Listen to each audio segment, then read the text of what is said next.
Hi, I'm Marguerite Rowe. I'm the State Director for AARP Washington. Thanks for tuning in today for another segment in our Caring for Caregivers conversations. I'm really excited to have Claire Petersky join us today to talk about caregiving and housing. Claire, welcome. Thank you. I would love to have you, Claire, introduce yourself to our viewers in whatever way you would like to introduce yourself. What would you like people to know about you? Okay, I'll do my best because this intersection of caregiving and housing operates on both personal and professional levels. And maybe I'll just kind of work it backwards professionally. Right now, I'm a manager at the Washington State Housing Finance Commission, where we finance affordable housing throughout Washington State. So that's my job right now. Before that, I was the director of the Wallingford Community Senior Center. And before that, I also was the executive director of Eastside Friends of Seniors that provides free volunteer-based caregiving for frail and disabled seniors living on the east side of King County. So that is kind of like where my background is professionally. I have a 93-year-old mother also who I'm doing, just the standard kind of family caregiving type activities. When this interview is over, I'm going to jump in the car and take her to a doctor's appointment. And somehow, like many probably of those who do caregiving, who are doing family caregiving, who are watching this, you somehow manage to weave in your professional life with your personal life and extend care. So that's a part of my life as well. So you've had a fairly long career in working with older adults. Is that always been a passion of yours, or how did you stumble into this? Yeah, I had been working mostly in housing. This is okay. My whole career had been in housing, and I reached a certain point, and I had been working for the Washington State Housing Finance Commission, doing these bond issues, and I kind of came to a point where I said, I need to be doing something that really, you can only go so far in a career, and then you start looking at where are my chances for advancement, and I thought, I need to leave the commission and do other things. And kind of stumbled into, really, I was looking at social services. I was not particularly looking at older adults and looking for executive director type positions where I could really use the leadership skills I wanted to develop. And this position opened up at what was then, it wasn't called Eastside Friends of Seniors at the time. It originally started as Interfaith Volunteer Caregivers. So I started there and helped that organization grow to a certain point. And that was sort of my entry into that. Oh, that's fabulous. That's fabulous. I'm always excited to meet people who have found different ways in their career to keep adding on. And it really builds, I think, into a really rich experience. But one of the reasons in particular that I wanted to have a conversation with you is because of your work in affordable housing. Can you explain to our viewers what affordable housing really means and what are those options that we have in the state? Sure. And I think that, affordable housing is this really kind of a broad term that can mean a lot of different things. So I'm happy to kind of go through what it can mean. When we use the term affordable housing, sometimes it's not affordable, and that's sort of the funny part of it. So there is a certain amount of housing out there that is restricted to people of a certain income, and maybe also the rent is associated with that is restricted as well. And that's based on the median income of that county, right? So in King County, if you are a single person living in a one-bedroom apartment, it might mean that your income, oh boy, now I have to pull it out of the top of my head, but it's around $50,000 a year is what that's sort of around that is where that is, where that restriction is. And so you could be earning significantly less than that, still be living in that apartment and be enormously rent burdened because the rent isn't adjusted to your income. It's adjusted to whatever 30% of 50% or 30% of 60% is for your county. Oh, that's interesting. I don't think I really understood that. Yes. Okay. And because at least in King County, Snohomish County, lesser extent, other counties in Washington State, we've seen incomes rise tremendously. You know, a lot of tech people live here. They earn a lot of money. So the average median income in a particular county goes whoosh. But you, as an older adult who may be on Social Security, maybe have a pension, you know, your income hasn't done the same whooshing that the rest of the county has. So you might see the rents go up tremendously. Interesting. And you're like, what do I do now? And this is something that has affected, we get this from seniors living in current buildings serving seniors saying, what's going on here?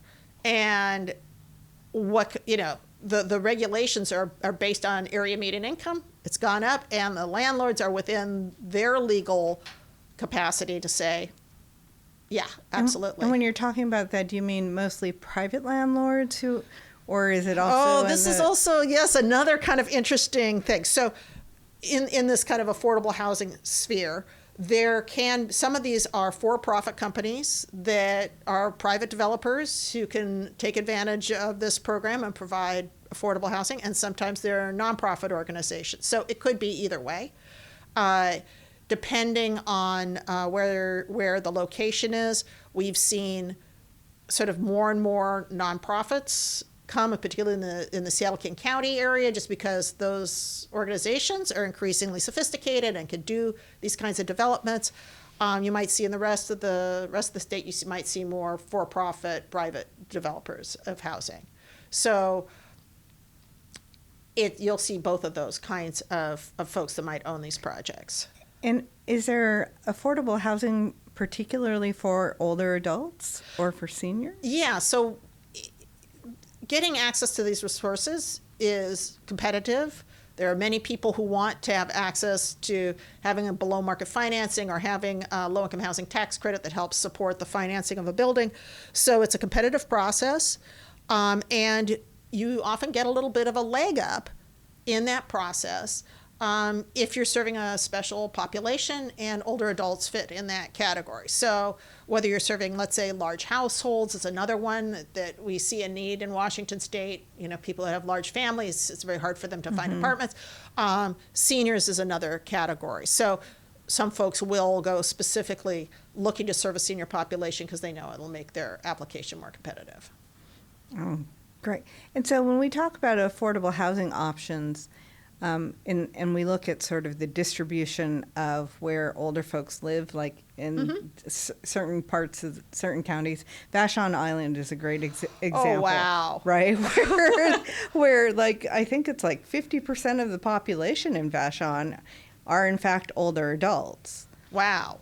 And, you know, Vashon is a particularly challenging area for anybody to develop, just because it is an island. It's more expensive just to build, you know, you've got the people who are going to do the construction, the same people are going to do the construction, whether it's in Vashon or Kent, right? But you still have to get them onto the island, and so there's logistical issues so the cost of construction already in King County is going to be high, going to be higher on Vashon, yet the incomes are not necessarily there to support the rents that you then need to charge to be able to build the housing on Vashon. And then another kind of little slice of this is it's still King County, so it'll be judged against other King County projects. So it makes it very challenging to do Vashon. But this is also, we've seen issues on all the islands. Whether it's up in the San Juans, for example, too, you have the same sort of issues with high costs to build, low incomes of people who actually live there, maybe a lot of wealth on those islands potentially, but that doesn't necessarily mean that the people who have lived there a long time have that same level of wealth, if that makes sense. So it makes it very challenging. And it's kind of funny because we used to see this only on places like Vashon and San Juan. Now we're seeing increasingly sort of in all the areas of the state where there are a lot of, vacation or recreational interests when folks can now potentially work remotely anywhere, then they flock to places like, let's say, Wenatchee, where they know that, oh, I can go skiing, I can go hiking, and it's drier than it was in wet Seattle. So so we see that putting pressure on the housing in these kinds of communities too. And then short-term rentals, also like Airbnb, takes housing out of the mix. And all of a sudden people who have lived in these communities a long time are like, where do I go? Where are my rental housing opportunities? And it's a real crisis for those communities as well. You know, we worked during the last legislative session to focus on affordable housing bills. And for us, the big one was accessory dwelling units, the ADU bill. We also worked on what we called the missing middle, which is like the duplexes and the triplexes and those kinds of things. Do you think, does that give us reason for hope? Well, okay, there's a couple, there's two things. I want to address the missing middle. I also want to address the ADU and the dadu situation. I'll say right now, as somebody who is in my 60s with my kids looking to maybe either buy a house or, move up to the Seattle area and settle here, because my older daughter lives in Reno and is looking to move up here in the next maybe year or two. The adu-dadu looks very, very appealing. We've talked many times about the multi-generational family compound where I could potentially take care of my there's still theoretical grandchildren, and then in turn, as I age in place, that I would have family really close by. I think, to my mind, this is the greatest thing. I love the whole idea of doing these kinds of projects, because I think that we look often to our family to provide caregiving throughout the generations, and I think it's fabulous. So I'm a big supporter. Thank you for pushing for this in Washington State. And also, I'll talk about the missing middle thing, because that's the second thing that you mentioned. I'm somebody who lives in Seattle in a neighborhood of mostly single-family units, and I live in a fourplex. You would not know. If you're just driving down the street, you wouldn't say, oh, there's that scuzzy apartment building amongst all these beautiful single-family homes. It just looks like another larger home among some other nicer single-family homes. And I think people have in their mind that, oh no, we allow these duplexes and triplexes and fourplexes and the neighborhood quality. Oh, those horrible people. Yeah, and I always say, I'm the face of this horrible renter or horrible, because I own my own home within this, I don't think I'm that frightening or that. I don't think you're frightening at all. I don't think we're bringing down the neighborhood, but people have these prejudices, and I just hope that we can, as we really do need to densify, particularly urban neighborhoods like where I live on Capitol Hill in Seattle. Yes. Rah. I'm very excited about that.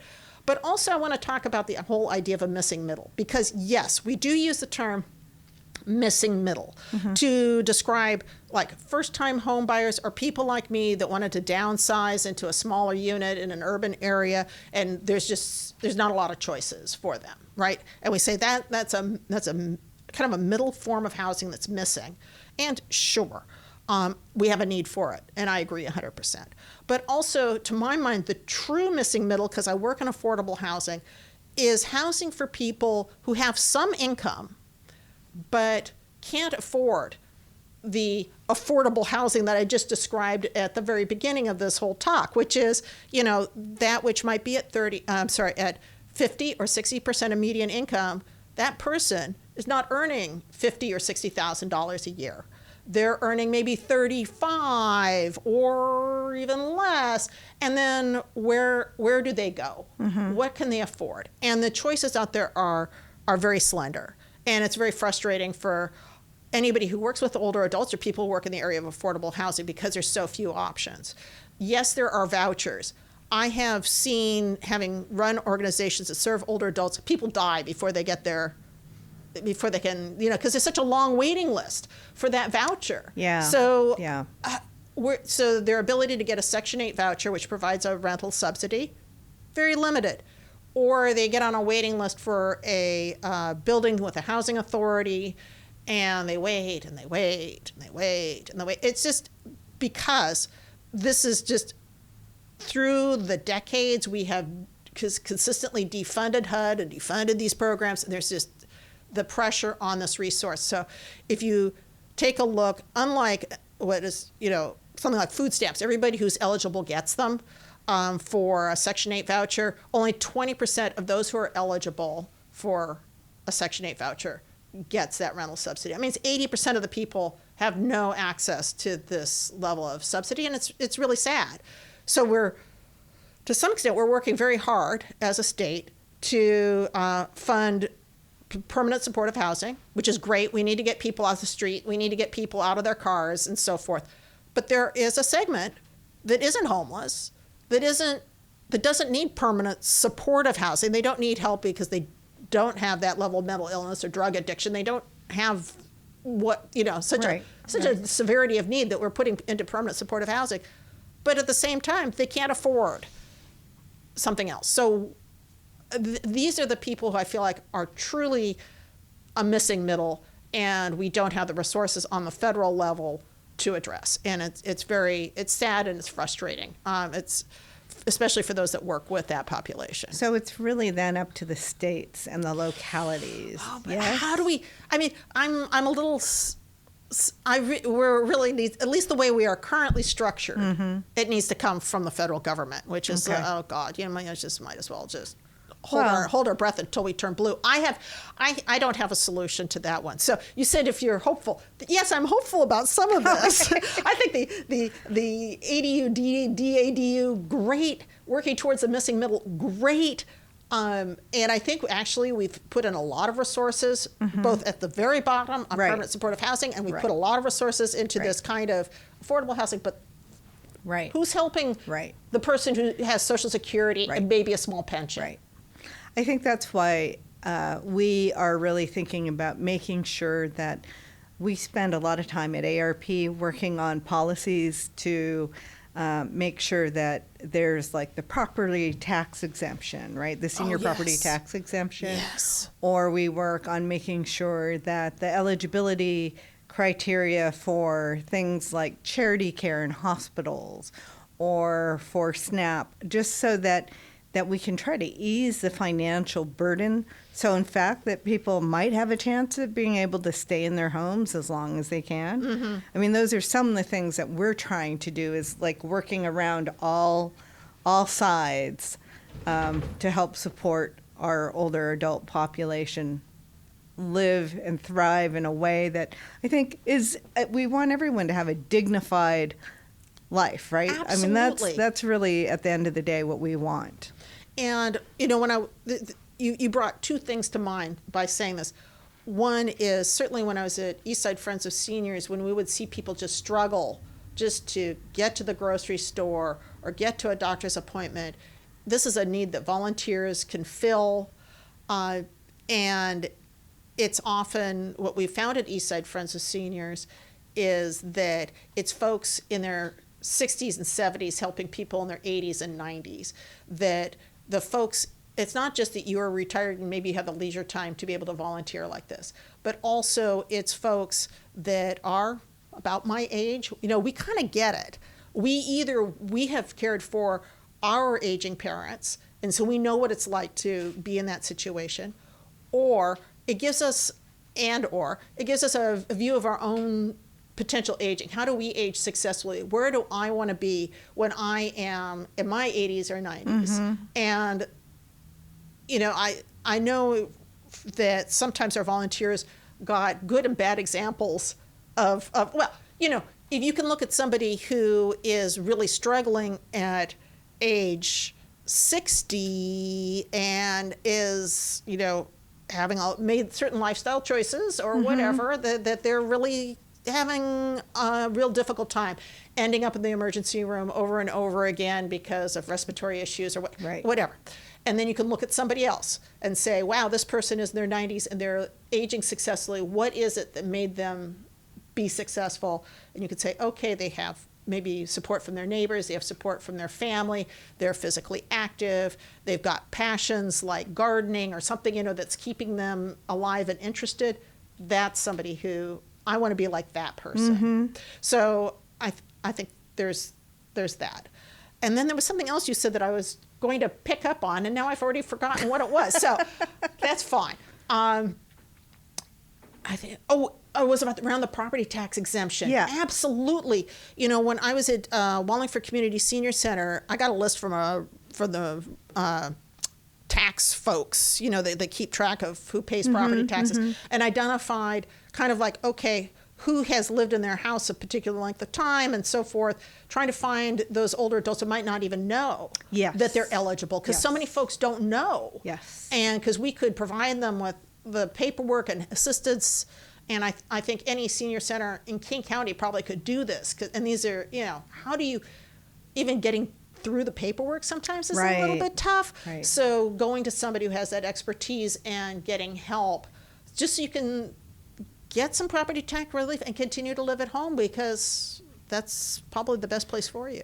Can you tell people what resources they might find at a senior center? Oh, wow. You know, I feel like Wallingford's Community Senior Center, which is pretty small, because some of them are large and fancy, and some of them are run by the city or municipality. We were a nonprofit, so it's a little different.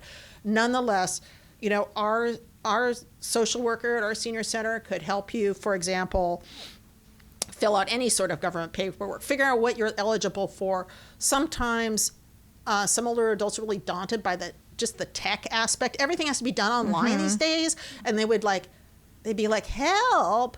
And so we had, sometimes this was done by our social worker, sometimes we had a volunteer to help just people get through, the social worker may identify the things that you're eligible for, but maybe you could get a volunteer just to help you do the paperwork. Great. So there's those sorts of things. Also, we did have a social worker who specialized in housing, so she worked a lot with people helping to identify affordable apartments.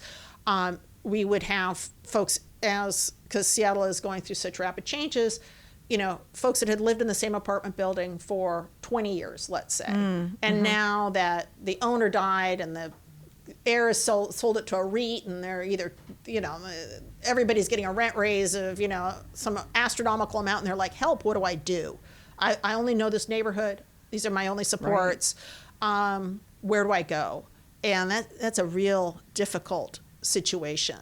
And sometimes people would just be in denial. You know, they would get 6 months notice, and they would spend 5 of those months just freaking out. And then finally, by the time they came in, it was too late. So if you're in that situation, talk to a social worker at your local senior center. King County should be funding social workers for the senior centers right away. I know it's scary, deal with it. Okay, that's end of my lecture. Because, I mean, in that situation, what could we say? Put your belongings into, you know, a storage unit and start couch surfing till we can figure this out. And you don't want to be 84 and couch surfing with your friends. I mean, that's not a good situation. So, okay, that's okay. So housing, paperwork. Certainly, we worked a lot with folks in terms of finding just the right, maybe caregivers or assisted living facility or other kinds of, doing those kinds of referrals. Sometimes even just a referral to somebody who could help you find the right assisted living, whether that's for, you know, your parent, your spouse, you know, your loved one, as they say. And we would do that kind of work as well. So that's just like a start kind of on the nexus of sort of services and social services, housing that you could expect, I think, out of your local senior center. And are there center. senior centers in most communities? Yes, I know King County best because we all voted for the Veteran Seniors in Human Services levy, which we call VSHIZL. I always like that name, VSHIZL. We voted for that, and that does put those resources into King County ones. But really, every county should have at least what we used to call information assistance, senior INA, and they can refer you to a local senior center. And there are, you know, these kinds of services. I believe I've yet to find a community where we couldn't somehow get them connected. And even within the realm of volunteer caregiving, which I kind of touched on, there are many places that do volunteer caregiving, which tends to be free. And either you can volunteer or you can receive this kind of help. And I would go to the National Volunteer Caregiving Network, which I'm going to try and do the URL. I think it's nvcnetwork.org. Oh, you'll have to check me on that. We'll double check it. We'll double check it on there. We'll put it in our notes. Put it in the notes. We'll put it in our notes. But you can look for anywhere in the country for this. So if you have an aging relative, I don't know, in West Virginia, you could look, and they have like a little map, and you can find, where the local volunteer caregiver And is. I do know that if folks call 211, 211 is set up to help refer people these days. You hope. Well, 211, it's improving day by day. 211 is going to help folks, and then of course we have our own website as well To help get people to which resources. which can help people find resources and connect to agencies near them. I will just say this has been such a great conversation about caregiving. Do you want to talk to, let people know a little bit about your own volunteering that you're doing? Because I think folks, it's about rebuilding community again, particularly after the pandemic. And it also doesn't mean that as we get older that we stop what we love to do. Oh, absolutely. We were talking a little bit before this about all the cycling I do, and I volunteer with Cascade Bicycle Club, providing on-bike support for major Cascade rides. And this is great fun for me if, even if you're doing a shorter ride, like I want to say, I think the wine ride is coming up, where you just bicycle to a winery and get a glass of wine. There's they do also do some of these shorter rides as well, not long ones. People know about STP, where you ride the 200 miles from Seattle to Portland. So there's a variety of these kinds of rides that Cascade does. And we come along as outriders. We're the friend that you didn't know that you had alongside, so that if you get a flat tire and oopsie, you forgot your pump or anything, maybe to change that flat, or you get in an accident, maybe you hit that railroad track a little bit funny and now you've tumbled. Often it'll be somebody on the outrider team. We're the folks that just give you a hand. If we need to, we will fix your minor thing, or we'll call into HQ and get you a ride to the nearest mechanic stand, those kinds of things. And I love doing this volunteer work because it helps. I just get a kick out of helping people because I enjoy cycling so much. I want other people to enjoy it just as much. And I remember the first time I rode STP, which was back in 2000, I got a flat tire. I didn't have a pump with me. I didn't know what to do. And, somebody helped me. So it's a kind of a payback. Yeah. And it's also fun to be a part of the team and have, as you mentioned, that kind of community too, of just the team. When I'm done with STP, I know I can go to the beer garden and I'll find another outrider there and we can enjoy the beer together. So. And importantly, these days, bike riders it's not just for, 20-year-olds. Oh, no. No. I mean, there's a saying that your bike is always ready to meet you at your level of fitness. So you can be, a super athlete and get on a bike and just be, just do a hard hammer. But you can also just get on your bike today and just ride to the grocery store or something, or to the library. It's a little scary sometimes being out in traffic, and I get that. But think about when you first learned how to drive. Wasn't it scary to drive a car for the first time? It's just a matter of learning your place in the stream of traffic and what you need to do to keep yourself safe. And places like Cascade also have classes for you to take too. So if you feel a little bit frightened or intimidated by that, take a class and then you'll maybe feel more comfortable. Okay, well, I'm only going to say as a public health practitioner who used to oversee chronic disease and injury prevention here in King County, please wear your bike helmets. Oh, absolutely. Wear your bike helmets, folks. I agree 100%. I did have a tumble, not here. I was on a bike tour in Albania, believe it or not. I was riding my bike in Albania and I hit a greasy spot in the middle of the road, slipped my bike out, fell over a, what do you call it? A barrier, traffic, what do you call those things? Guardrail. Yeah. That's the term. Okay. Guardrail. Tumbled down and and I hit my head as a part of that. I'm so glad I had a helmet on, man. So those catastrophic things, they don't happen very often. Maybe I'm hoping they only happen, you know, in Albania, but maybe not. So yeah, always, because you don't know. And you should be riding safely so that the helmet never comes into play, but if it has to, you want it there, and protect your noggin. Absolutely. Okay, well, we have covered a lot of ground today, folks. Claire, I just want to say thank you so much for joining us today. For those of you watching, please remember to go to aarp.org/caregiverswa, caregiverswa, for more information and resources on caregiving. And Claire, I look forward to conversations with you in the future. Me too. This has been fun. It's been a lot of fun. Thanks, everybody.